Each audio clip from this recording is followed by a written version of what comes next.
2 உறுப்பினர்கள் கொடூரமான முறையில் பெட்ரோல் ஊற்றி கொளித்திருக்கின்றார்கள்.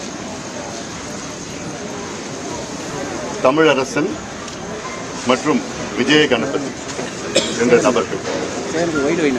இதை செய்தவர்கள் அருகில் உள்ள திருமால்பூரை சேர்ந்த பிரேம் உள்ளிட்ட 6-7 நபர்கள். இவர்கள் விடுதலை சிறுத்தை கட்சியை சார்ந்தவர்களும் அனுதாபிகளும். திடீரென்று நடந்த சம்பவம் கிடையாது. கடந்த காலத்திலே தொடர்ச்சியாக அந்த பகுதியில் இது போன்ற பல சம்பவங்கள் நடைபெற்றுதான் இருக்கிறது. காவல்துறையினர் இதை கண்டுகொள்ளாமல் விட்டதால் இந்த அளவுக்கு துணிச்சல் வந்து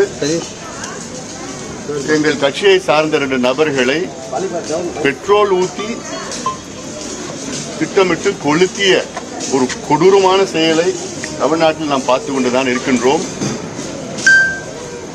இதற்கு முக்கிய காரணம் அந்த திருமால்பூர் மட்டுமல்ல, சுற்றி இருக்கின்ற பகுதியில் எல்லாம் அதிக அளவிலே கஞ்சா விற்று கொண்டிருக்கின்றார்கள், அதை பிடித்துக் கொண்டிருக்கின்றார்கள். ராணிப்பேட்டை மாவட்டம் இது கஞ்சா மாவட்டமாக மாறி இருக்கிறது. இந்த சம்பவத்திற்கு ஒரு அடிப்படை காரணம் அதுதான். இது காவல்துறை தெரிந்துதான் இதெல்லாம் செய்து கொண்டிருக்கின்றார்கள். ராணிப்பேட்டை மாவட்டத்தில் மட்டுமல்ல, தமிழ்நாடு முழுவதும் கஞ்சா மாநிலமாக தமிழ்நாடு மாறி இருக்கிறது. பல முறை முதலமைச்சருக்கு கேள்வி கேட்டும் அது அமைதியாக தான் இருக்கின்றார். நடவடிக்கை என்ற பெயரில் ஏதோ ஒரு 5-10 நபர்களை கைது செய்து அவர்கள் 15-20 நாட்களில் வெளிவருகிறார்கள். இதை கடுமையாக நாங்கள் கண்டிக்கின்றோம். இது ஏதோ தனிப்பட்ட ஒரு சம்பவம் கிடையாது.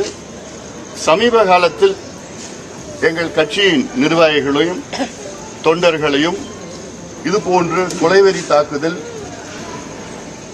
கிண்டல் செய்கிறது, இது போன்ற சம்பவங்கள் அதிக அளவிலே நடைபெற்றுக் கொண்டிருக்கிறது. நாங்களும் எங்கள் கட்சி நிர்வாகிகள் தொண்டர்களை அமைதிப்படுத்திக் கொண்டுதான் இருக்கின்றோம். கடந்த காலம் போல் இருந்தால் வேறு விதமாக கலவரமாக மாறும். ஆனாலும் எங்கள் கட்சி தொண்டர்களை நிர்வாகிகளையும் தொடர்ந்து தொலைபேசி மூலமாக நேரடியாக வலியுறுத்தி அமைதி காலங்கள் நியாயம் கிடைக்கும் என்றெல்லாம் சொல்லி வருகின்றோம். இது போன்ற சம்பவங்கள் இனி நடக்காமல் முதலமைச்சர் பார்த்துக் கொள்ள வேண்டும்.